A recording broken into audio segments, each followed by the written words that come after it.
അലൈക്കും വറഹ്മത്തുള്ളാഹി. നാളെ നടക്കുന്ന 2ാം ക്ലാസ്സിലെ ഫിഖ് മോഡൽ ചോദ്യപേപ്പറും ഉത്തരങ്ങളുമാണ് ഇവിടെ കാണിക്കുന്നത്. ഒന്ന്, ശരിയായവക്ക് നേരെ ശരി എന്ന് അടയാളപ്പെടുത്തുക. ഒന്ന്, മിസ്വാക്ക് ചെയ്യുക, ചൊല്ലുക. ശരിയായ ഉത്തരം ചെയ്യുക എന്നുള്ളതാണ്. 2, ഉളു മുറിയുന്ന കാര്യങ്ങൾ 4, 3. നിസ്കാരം 5, 4. ഷഹാദത്ത് കലിമ 2, 1. സക്കാത്ത് കൊടുക്കുക, ചെയ്യുക. വിദ്യാർത്ഥികൾ പാഠം നന്നായി വായിച്ചതിന് ശേഷം ഇതിന്റെ ഉത്തരങ്ങൾ സ്വയം കണ്ടുപിടിച്ച് എഴുതി പഠിക്കാം. 2, യോജിച്ചവ ചേർക്കാം. ബ്രാക്കറ്റിൽ കുറച്ച് പദങ്ങളുണ്ട്. ഇഖാമത്ത്, നോമ്പ്, വകതിരിവ് നീങ്ങുക, ഒന്നിച്ചു തടവുക, 5 സൂറത്ത് ഓതുക. നമുക്ക് ചോദ്യങ്ങൾ പരിശോധിക്കാം. 1, ഫാത്തിഹയ്ക്ക് ശേഷം ഡാഷ്.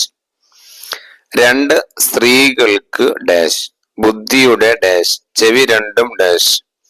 പിന്നെ റമളാന് ഡാഷ്, 6 ഇസ്ലാം ഡാഷ്. ഈ 6 ചോദ്യങ്ങൾക്ക് അനുയോജ്യമായ ഉത്തരമാണ് ബ്രാക്കറ്റിൽ നിന്ന് എടുത്ത് പൂരിപ്പിക്കേണ്ടത്. ഇവിടെ ഓരോ ചോദ്യങ്ങളും ശരിക്കും വായിച്ച് മനസ്സിലാക്കുക. അനുയോജ്യമായ ഉത്തരം ബ്രാക്കറ്റിൽ നിന്ന് എടുത്ത് പൂരിപ്പിക്കാം. ഇനി 2 വീതം എഴുതാം. 1, ഉളു മുറിയുന്ന കാര്യങ്ങൾ. 2 കാര്യങ്ങൾ എഴുതുക. ബുദ്ധിയുടെ വകതിരി നഷ്ടപ്പെടുത്തുന്ന കാര്യങ്ങൾ 2 കാര്യങ്ങൾ. ഷഹാദത്ത് കലിമ 2 ഷഹാദത്ത് കലിമ എഴുതുക. 4 ക്രമത്തിലാക്കാം. ഇവിടെ കുറച്ച് പദങ്ങളുണ്ട്. മിൽ അസമാവാത്തി വമിൽ അമാശീത്ത വമിൽ അൽ അർളി റബ്ബന ലക്കൽ ലക്ക അൽഹംദു മിൻ ഷൈഇൻ ബഅദ്. ഇത് ക്രമത്തിലാക്കി വിദ്യാർത്ഥികൾ എഴുതേണ്ടതാണ്. അടുത്ത ചോദ്യം എന്ത് ചൊല്ലണം എന്നുള്ളതാണ്. സുജൂദിൽ എന്ത് ചൊല്ലണം, റുക്കൂയിൽ എന്ത് ചൊല്ലണം. 6 വ്യക്തമാക്കുക. തുമാനീനത്തിന്റെ സ്ഥലങ്ങളെ വ്യക്തമാക്കി എഴുതുക.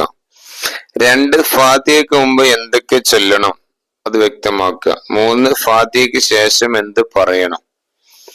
7 പൂർത്തിയാക്കാം. 2ാം സുജൂദിൽ നിന്ന് ഉയരുന്നതോട് കൂടി ഡാഷ്. 2, റബ്ബി ഗഫിർലി വർഹംനി വജ്ബുർനി ഡാഷ്. 3, ഖദ്ഖാമത്തി ഡാഷ്. ഇവിടെ വിട്ടുപോയത് വിദ്യാർത്ഥികൾ പൂരിപ്പിക്കണം. നാളെ നടക്കുന്ന പരീക്ഷയിൽ എല്ലാവർക്കും ഉന്നതമായ വിജയം ഉണ്ടാവട്ടെ എന്ന് പ്രാർത്ഥിക്കുന്നു. അസ്സലാമു അലൈക്കും വറഹ്മത്തുള്ളാഹി.